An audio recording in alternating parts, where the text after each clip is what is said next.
ये बात उन दिनों की है जब बुद्धा मरवन में अपना समय व्यतीत कर रहे थे। इस समय तक बुद्ध की प्रसिद्धि दूर दूर तक फैल चुकी थी। बहुत दूर दूर से लोग अपनी चिंताओं और परेशानियों का समाधान हेतु बुद्ध के पास आते थे।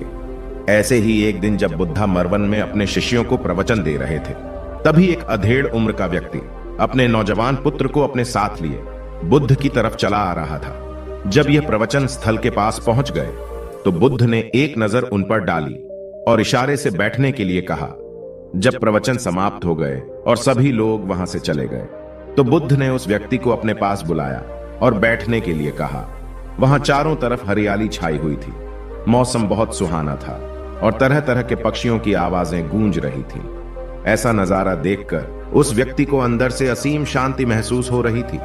इसके बाद बुद्ध ने उस व्यक्ति से आने का कारण पूछा तो इस पर व्यक्ति ने कहा, तथागत, मैं 2 दिन की लंबी यात्रा करके अपने पुत्र को आपसे मिलवाने लाया हूं। ये मेरा इकलौता पुत्र है और ये हर समय थका थका रहता है। ऐसा लगता है जैसे इसके अंदर कोई जान ही ना हो। इसका स्वभाव भी काफी चिड़चिड़ा सा हो गया है। अगर हम इससे कुछ भी कहते हैं तो यह हमारी छोटी छोटी बातों पर गुस्सा हो जाता है। इसके देखने की क्षमता भी उम्र से पहले ही कमजोर हो गई है और इसके बाल भी सफेद पड़ने लगे हैं। इतनी कम उम्र में इतनी बड़ी उम्र का लगना, मुझे तो कुछ समझ नहीं आ रहा है। तथागत, मैं अपने पुत्र के स्वास्थ्य को लेकर बहुत चिंतित हूं। जब मैं अपने पुत्र को वेद जी के पास लेकर गया तो उन्होंने कुछ औषधि दी और कहा, अपने पुत्र को तनाव कम लेने के लिए कहो। वो अपने दिमाग में बहुत अधिक तनाव लेता है, इसलिए उसकी ऐसी हालत हो गई है। लेकिन मैंने उसको बहुत समझाने के बाद भी तनाव का मतलब समझ नहीं आया। मुझे नहीं पता कि तनाव होता क्या है, यह किन कारणों से आता है और उसे कैसे अपने पुत्र के दिमाग से निकालूं। लेकिन मुझे सबसे पहले तो यह समझना है कि तनाव होता क्या है। इसीलिए तथागत मैं आपके पास आया हूं। कृपया आप मेरी समस्या का समाधान कीजिए। यह सुन बुद्ध उसके पुत्र को बड़े ध्यान से देखते हैं। उसके चेहरे को देखते हैं, उसकी आंखों को देखते हैं और फिर उसके हाथों की नब्ज को भी देखते हैं। यह सारी विधि करने के पश्चात बुद्ध उस व्यक्ति से कहते हैं कि तनाव लेना तो कोई नहीं चाहता, लेकिन फिर भी यह तनाव लोगों के दिमाग को दीमक की तरह पकड़ लेता है और व्यक्ति जान भी नहीं पाता है कि वह तनाव में जी रहा है। लेकिन अगर व्यक्ति तनाव के कारणों को अच्छे से समझ लेता है और तनाव के बारे में कोई ऐसा पैमाना बना लेता है जिससे वह जान सके कि वह कितने तनाव में है, तो वह इस समस्या का समाधान भी खोज सकता है। सबसे पहले तो तुम ये समझो कि तनाव होता क्या है। जब भी कोई व्यक्ति कोई काम कर रहा होता है लेकिन उसका मन कहीं दूर भटक रहा होता है, कल्पनाओं में होता है, तो उसके शरीर और मन के बीच एक दूरी पैदा हो जाती है।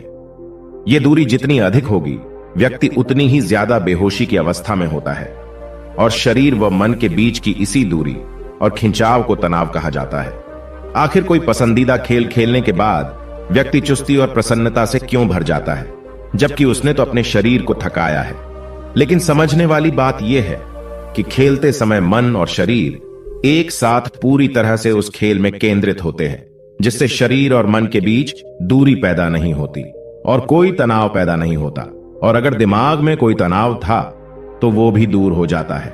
लेकिन इसके विपरीत, जब हम कोई ऐसा काम करते हैं जो हमें पसंद नहीं है, तो हमारा शरीर तो उस काम को कर रहा होता है, लेकिन हमारा मन कहीं दूर कल्पनाओं में भटक रहा होता है, जिससे शरीर और मन के बीच एक दूरी पैदा हो गई और तनाव ने जन्म ले लिया। इसीलिए व्यक्ति को एक समय पर सिर्फ एक ही काम करना चाहिए और अपने तन और मन की सारी शक्ति उसी एक काम पर लगा देनी चाहिए, जिससे व्यक्ति के अंदर तनाव पैदा ही ना हो। इसके बाद बुद्ध ने कहा, तनाव पैदा होने के मुख्य 8 कारण होते हैं और जिसने इन कारणों को समझ लिया वो जीवन भर तनाव मुक्त रह सकता है। मुख्य कारणों में सबसे पहला कारण है अति महत्वाकांक्षी होना। महत्वाकांक्षी होना अच्छी बात है, लेकिन क्या कभी आपने इस बात पर ध्यान दिया है कि इंसान के लक्ष्य कभी पूरे ही नहीं होते हैं। उसका एक लक्ष्य पूरा हुआ नहीं कि वह दूसरे की तरफ भागने लगता है, दूसरा पूरा हुआ तो तीसरे की तरफ, और इस तरीके से वो अपने लक्ष्यों को पाने के लिए जिंदगी भर गोल गोल घूमता रहता है। इसीलिए जो व्यक्ति अति महत्वाकांक्षी होता है, जिसने बड़े बड़े लक्ष्य बनाए होते हैं, वह वर्तमान में कभी रह नहीं पाता है। उसका मन सदैव भविष्य की योजनाएं बनाने में ही व्यस्त रहता है। उसका शरीर तो वर्तमान में रहता है, लेकिन मन भविष्य में ही रहता है। जिससे मन और शरीर के बीच दूरी पैदा हो जाती है और वह तनाव भरी जिंदगी जीने लगता है। बुद्ध के मुंह से यह बात सुन उस लड़के ने कहा, है बुद्ध, तो फिर इसका मतलब है कि हमें लक्ष्य नहीं बनाना चाहिए, क्योंकि लक्ष्य बनाना भी तो महत्वाकांक्षा ही है। इस पर बुद्ध ने कहा, जीवन में लक्ष्य बनाना कोई गलत बात नहीं है, लेकिन समस्या तब उत्पन्न होती है जब वो अपना पूरा ध्यान उस लक्ष्य से मिलने वाले परिणाम पर ही लगा देते हैं और उसके परिणाम की चिंता करते रहते हैं। व्यक्ति को वर्तमान में जीना आना चाहिए। आप लक्ष्य बनाइए और उस लक्ष्य की प्राप्ति के लिए कड़ी मेहनत करिए, लेकिन साथ ही साथ आपको इस बात का भी ज्ञान होना चाहिए कि आप अभी वर्तमान में जी रहे हैं और वर्तमान ही सत्य है। बुद्ध ने आगे कहा, तनाव का दूसरा सबसे बड़ा कारण है ईर्ष्या करना है। जब व्यक्ति ईर्ष्या और जलन से भर जाता है तो उसका मन अंदर से सड़ने लगता है। ईर्ष्या एक आंतरिक घाव है। आंतरिक घाव यानी मन का घाव। व्यक्ति के शरीर का घाव तो भर सकता है, लेकिन मन का घाव कभी नहीं भर सकता। इसीलिए व्यक्ति को दूसरे की खुशी और तरक्की से कभी ईर्ष्या नहीं करनी चाहिए, क्योंकि ईर्ष्या तनाव का कारण है। इसके बाद बुद्ध ने तनाव का तीसरा कारण बताते हुए कहा कि आरुषिपूर्ण काम न करना, इससे भी मन में तनाव पैदा होता है। जो काम करना हमें पसंद ही नहीं है, जिस काम में हमारी रुचि ही नहीं है, उस काम में हमारा मन लग ही नहीं पाएगा। हमारा शरीर तो वहीं बैठा रहेगा, लेकिन हमारा मन कल्पनाओं की उड़ान भरेगा, जिससे शरीर और मन के बीच दूरी पैदा हो जाती है और व्यक्ति तनावग्रस्त हो जाता है। इसीलिए इंसान को हमेशा अपनी रुचि के अनुसार ही कार्य करना चाहिए।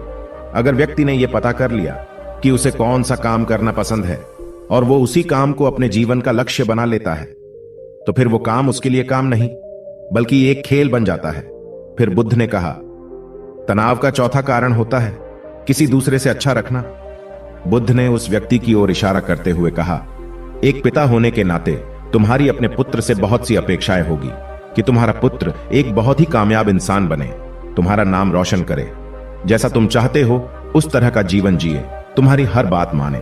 लेकिन क्या आज तक कभी किसी की सारी अपेक्षाएं पूरी हुई है? जब भी कोई व्यक्ति किसी दूसरे से कोई अपेक्षा रखने लगता है तो वो अनजाने में अपने लिए तनाव पैदा करने लगता है। जरा सोचो कि अगर तुम्हारा बेटा तुम्हारे अनुसार काम नहीं कर रहा है और वो नहीं बन पा रहा है जो तुम उसे बनाना चाहते हो, तो निश्चित रूप से तुम्हारे दिमाग को तनाव तुम्हें पकड़ लेगा। तुम तनाव से भरा जीवन जीना शुरू कर दोगे और इस तनाव के बस में आकर तुम ऐसा व्यवहार करोगे, ऐसी बातें करोगे कि तुम्हारा अपने पुत्र के साथ संबंध और भी खराब होता चला जाएगा। इसीलिए व्यक्ति को जितना हो सके उतनी कम अपेक्षाएं दूसरों से रखनी चाहिए, और अगर पूरी तरह से तनाव मुक्त रहना है तो दूसरों से अपेक्षा रखना ही बंद कर दो। इसके बाद बुद्ध ने कहा कि शारीरिक कष्ट भी इंसान के तनाव का एक कारण होता है। जब व्यक्ति किसी शारीरिक पीड़ा से गुजर रहा होता है तो उसका पूरा ध्यान अपने उस शारीरिक दर्द पर होता है और वो पूरे दिन बस उसी के बारे में सोचता रहता है, जिससे उसका मन दुख के विचारों से भर जाता है और ऐसी स्थिति में व्यक्ति तनावग्रस्त रहने लगता है। यह सुन उस व्यक्ति ने कहा कि हे बुद्ध, शारीरिक दुख तो किसी भी व्यक्ति को हो सकता है, तो फिर क्या हुआ? व्यक्ति जीवन भर तनाव में ही जिएगा? इसका जवाब देते हुए बुद्ध ने कहा कि इंसान को यह बात समझनी चाहिए कि हमारा जीवन दुखों का आधार है। जैसे जैसे हमारा जीवन आगे बढ़ता है, इसमें दुख आते हैं, बीमारियां आती है और फिर अंत में मृत्यु भी आती है। तो बीमारियां इंसान के जीवन का अभिन्न अंग है, कोई इनसे बच नहीं सकता। बस किसी किसी के जीवन में यह समय से पहले आ जाती है तो किसी के बाद में आती है। जब इंसान का मन इस बात को अच्छे से समझ लेगा तो फिर वह अपनी बीमारी के बारे में सोच सोच कर ज्यादा तनाव नहीं लेगा, क्योंकि यह हमारे जीवन का अभिन्न हिस्सा है और इसके लिए व्यक्ति को शारीरिक रूप से भी अभ्यास करते रहना चाहिए। अपने जीवन में व्यायाम और स्वस्थ जीवन शैली को भी जगह देनी चाहिए ताकि उसका शरीर लंबे समय तक निरोगी रहकर सही से काम कर सकें। तनाव का अगला कारण होता है अपनी योजनाओं को समझने के लिए समय न देना। कुछ लोगों के दिमाग में कोई विचार आया ही नहीं कि वो बिना सोचे समझे उस पर काम करना शुरू कर देते हैं, और जब उस काम में उन्हें असफलता मिलती है तो वह तनाव से भर जाते हैं।